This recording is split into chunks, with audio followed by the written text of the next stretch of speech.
अपने अपने पतियों को बताती रहा करो कि देखो ये प्रिय चरित्र होता है। आपको पता है प्रिय चरित्र? नहीं। कुछ महिलाएं ऐसी होती हैं जो महिलाएं केवल पुरुषों को अपने झूठे प्रेम के जाल में फंसाने का काम करती हैं। उनका ये बिजनेस, फंसाकर उसको ब्लैकमेल करती हैं। उसकी एक बार एक घटना मैंने न्यूज पर सुनी थी कि एक कोई महिला थी, उसने एक अच्छे बड़े आदमी को फंसाया, बड़ा पैसा वाला था। उसको उसके ऑफिस में काम करती थी, तो वो दिन भर घूरती रहती थी, ताकते रहते तुझको सांझ सवेरे, ताकती रहती थी।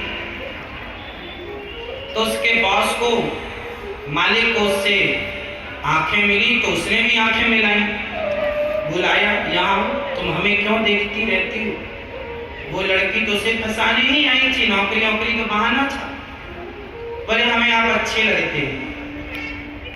अच्छा, कोई आदमी को बस ये कह दे कि आप बहुत अच्छे हैं, आदमी अपनी प्रशंसा सुन के उसका हो जाता है, वो भी उसका हो गया। कॉफी पे गए, कॉफी पी, संग में रहने लगे। एक बार एक कमरे में जाकर दोनों आपस में मिले।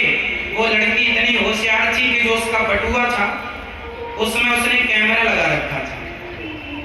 तो उसने जब उसके साथ संबंध बनाया तो उसने वीडियो रिकॉर्ड कर ली, बाद में उसके व्हाट्सएप पे भेज दी। 1 करोड़ चाहिए वरना ये भेज देंगे सबको। बिल्कुल सच्ची घटना बता रहा हूँ, इसलिए बता रहा हूँ कि कहीं आप के जीवन में ये दुर्घटना ना हो, इसलिए बता रहा हूँ। उस आदमी के पास 1 करोड़ की बात आई, वो आदमी 1 करोड़ कहां से लाए? यदि नहीं देता तो वो कहती बदनाम कर दूंगी, वो बदनाम हो जाएगा तो जीवन बर्बाद। तो वो आदमी बोला पैसे तो दे नहीं सकता क्योंकि मेरे पास ऑलरेडी कर्जा है, यदि देता हूं तो कर्जे से मर जाऊंगा और नहीं देता तो बदनाम होके मर जाऊंगा, मरना दोनों तरफ से। उसको लगा आत्महत्या कर लेते हैं, तो वो आत्महत्या करने जाने लगा। तभी अचानक उसके मोबाइल पर उसके दोस्त का फोन आया जो कि पुलिस ऑफिसर था। मित्र कैसे हो? उसने अपने पुलिस दोस्त को सारी बात बताई, मैं मरने जा रहा हूँ। उसके पुलिस दोस्त ने कहा आ जाओ हम हेल्प करते हैं।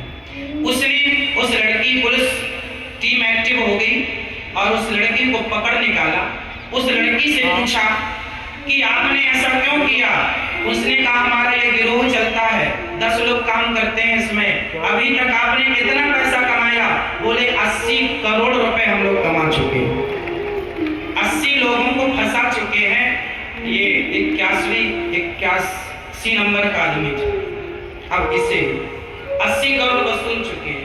पुलिस ने बंद किया और उसकी जिंदगी ठीक हो गई। कुल मिलाकर आप यदि चरित्र से गिर गए तो ना घर के रहेंगे ना घाट के। इसलिए स्त्रियों से बच के रहना समझदार पुरुषों की समझदारी है। पराई नारी के चक्कर में उसके झूठे षड्यंत्र, यही क्रिया चरित्र है कि कोई भी नारी अपनी उल्टी सीधी बातों में आपको उलझाकर वो आपको साथ गलत करे, आपको लड़का अलग लड़की है।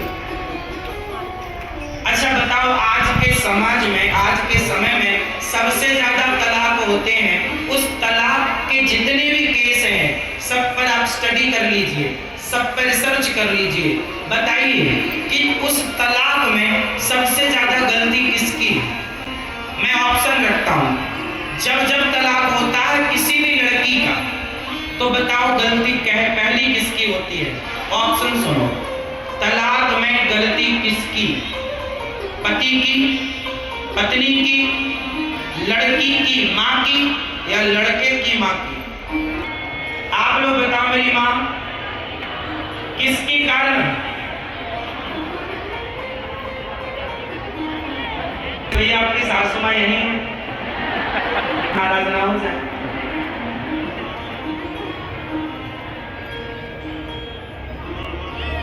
बताओ किसकी गलती से तलाक होते हैं? जिनके होते हैं। मैं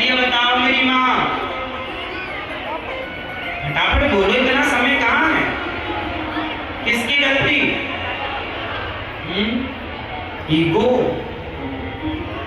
एटीट्यूड। चलो कुछ परसेंट, कुछ केस में पुरुष की गलती होती है, कुछ केस में स्त्री की गलती होती है, कुछ केस में लड़के की माँ, सास, ससुर, जेठ, जेठानी की गलती होती है। पर बहुत ज्यादा मात्रा में ये केस आते हैं जहां लड़की की माँ के कारण बेटी का घर टूट जाता है। शादी के बाद भी दिन भर मोबाइल पे बात करते हैं, दिन भर पंचायत, क्या खा लिया, क्या बना लिया, कहाँ गई थी, क्या हुआ। सही बात, ये इम्पैक्ट बात है। अभी प्रश्नोत्तरी में अभी यहाँ एक माँ हमसे पूछ रही थी कल या परसों, बोले महाराज हमारी बेटी है, उस बेटी ने, हमारी बेटी ही है, कोई है नहीं बेटा, तो बेटी को हमने घर बुलाया तो हमारे घर के ऊपर बेटी ने अपना घर बना लिया और अब हमसे कहती है निकल जाओ। हमने कहा शादी के बाद बेटी को ससुराल क्यों नहीं रहने दिया, क्यों बुला लिया? घर के ऊपर घर बना के बेटी बैठ गई तो माँ को कहती निकल। यही की बात। तो देखो समाज में गलती किसी की भी हो पर रिश्ता तो टूट ही गया ना। कोशिश ये करना चाहिए कि पति पत्नी का रिश्ता ना टूटे। यदि लड़की कुछ गलती करे तो माँ को समझाना चाहिए, बेटा सबके घर में लड़ाई होती है, छोटी मोटी लड़ाई के चक्कर में माँ बुला लेती है बेटी को, तू घर आ जा, मैं देख लूंगी दामाद जी को। ऐसी बातें नहीं करनी चाहिए वरना रिश्तों में खटास